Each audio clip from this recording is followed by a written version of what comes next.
আপনারা হয়তো শুনেছেন যে আল্লাহর পক্ষ থেকে আল কোরআন কারীম বিশ্ববাসীর জন্য সর্বশেষ চিঠি। আপনারা কি একমত না দ্বিমত? একমত। তো চিঠি যিনি পাঠান তাকে বলে সেন্ডার, প্রেরক। যাদের কাছে পাঠান তারা কি প্রাপক। প্রাপক চিঠি পেয়ে এই চিঠি পড়ে মুখস্থ করে সেন্ডারকে শোনাবেন, না চিঠি পড়ে জেনে চিঠিতে যে সকল কাজের আদেশ কিংবা নিষেধ আছে সেগুলো মেনে চলবেন? কোনটা?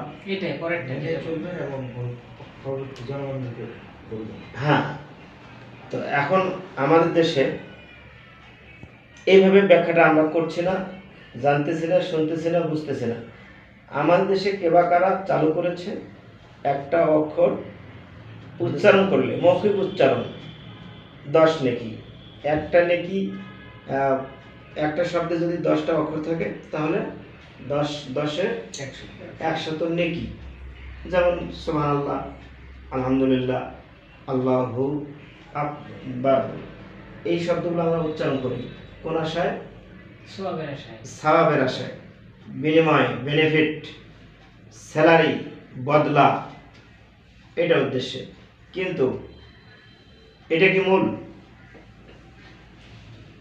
চিঠিতে থাকে না টেক মাই সালাম, how are you, at first take my সালাম। ইংলিশে আমার দাদা গ্র্যান্ডফাদার ইংলিশে চিঠি পাঠিয়েছেন আমেরিকা থেকে। আমি বুঝি না, তখন আমার আশেপাশে কাছে যে কোনো ইংলিশে অনার্স মাস্টার্সে পড়ে ছাত্র কিংবা টিচার, ইংলিশের টিচারের কাছে আমরা যাই, গিয়ে বলি স্যার এই ইংলিশ চিঠিটা আমাকে মানে করে দেন।